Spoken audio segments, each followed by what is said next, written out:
Belhaven, North Carolina's Republican Mayor Adam O'Neill pleaded, his state's Republican-controlled legislature pleaded to them to expand Medicaid under the Affordable Care Act in the hope that that funding would keep his local hospital open. This was his prediction of what would happen if that hospital closed. If you don't have critical access hospitals, people needlessly die. That's a fact. We're talking about life or death here. People will die. This is not debatable. Nobody can come out here and debate if people are going to die or not. It is a certainty. That hospital is now closed, and Mayor O'Neill is now taking his frustrations to Washington. He is on a protest march walking from Belhaven, North Carolina to Washington, a distance of 273 miles, to bring urgent attention to the issue of the Medicaid expansion for his town. Joining me now from Plymouth, North Carolina, after his first day of walking is Mayor Adam O'Neill, and also joining us, former Vermont governor and physician Dr. Howard Dean. Mayor O'Neill, how far did you get today? It's about 17 miles? Yeah, we walked 17 miles a day. It was pretty hot. We got started a little late due to a little ceremony we had this morning. But this is going to be a terrific opportunity to get in shape. And Mayor, before you left last week, there was the case that is being reported in the local media down there as what might be the first death to occur after the closing of your hospital. Tell us about that case. Well, we had a 48-year-old wife and mother of 3 that had a heart attack. She came to the paramedic station in Swan Quarter. She was conscious and complaining of chest pains. A doctor who talked with the husband the entire time of the incident said that normally they throw her in the ambulance, rush her to Belhaven, been there in 25, 30 minutes. Then she would have had about 30 minutes under the attention of an ER physician with all the medicines and tools that they would have that paramedics don't have. She lived about an hour after getting to the paramedic station. They had to call a helicopter because Belhaven's emergency room was not available. The helicopter took an hour to get there. The lady expired right when the helicopter was landing. Once again, she spent her last hour in the back of a paramedic's ambulance instead of spending a half hour that last hour in an emergency room with a trained ER physician. That's the kind of thing that's going to happen over and over again. And it's not just Belhaven, it's across this country. More rural hospitals have died in the last, or have closed in the last year than in the last 15. Republicans and Democrats have got to get together and fix this problem. We can't have these hospitals closing. It's an epidemic, and it's a real epidemic that's killing people. Howard Dean, the mayor had predicted that you close a hospital like this, that the distances people live from the other hospitals that they would then have to use, someone's going to die. Speak to us as a physician about this. In the case that you just heard of, this is a pattern that it seems we're going to see recur, not just in that area, but in others with hospitals that might be closing because they are not getting this additional funding from Medicaid. Well, it's already happening there, Lawrence. In Georgia, 4 rural hospitals have closed as a result of the governor's refusal and the legislature's refusal to accept the Medicaid money, which doesn't cost their own state tax revenues any money at all.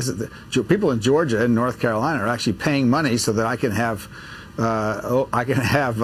Medicaid up here. It's ridiculous. For them to refuse that simply on political grounds.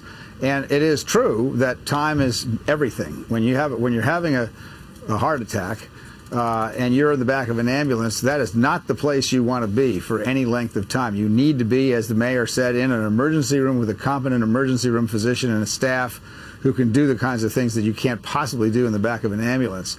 And so I have no doubt that if this lady had been in an ER for the half hour that the mayor talked about, instead of waiting for a helicopter, she could very well be alive today. I think it's highly likely. Most people at 48, when they have a heart attack, are very, very salvageable. And this was clearly a matter of time. In fact, there's a long history of laws being passed that you had to take the person to the most immediate hospital for just exactly this reason. Well, unfortunately, in Belhaven, apparently the nearest ER is now 75 miles away, thanks to the right-wingers in the North Carolina legislature and a governor who won't stand up to them. And Mayor O'Neill, Howard Dean also represented as governor of Vermont, rural populations, and as a physician he practiced with rural populations. You know that people, when they're making their residential decisions, they look around at different community assets. They say, what's the school like? Where is it? How far is it? How long will it take me to get, junior to elementary school or high school, whatever it is?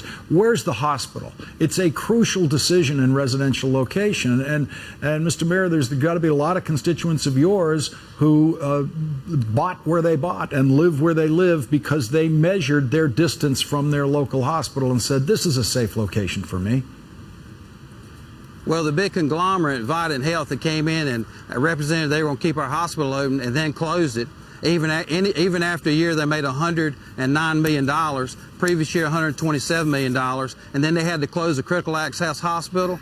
They don't really have a lot of concern for lives in our community, and more importantly, they have ripped the heart of our economics out of our community. So not only have they taken our hospital, which was losing about $1 million a year, and they were making $109 in 2013, then they decided to take our hospital, and now people are dying because they're trying to pad their bottom line. We've got a situation in Belhaven with Medicaid expansion, but also with a greedy a nonprofit that's making $100 million a year and cutting back access to emergency room care in Northeast North Carolina. That's a problem. I'd like to see some legislation where the HHS secretary has to sign off if a critical access hospital is ever closed, because you shouldn't have these big conglomerates coming in, taking over little hospitals and shutting them down to force people to another hospital to pad their bottom line. That's morally wrong. It's an immoral decision.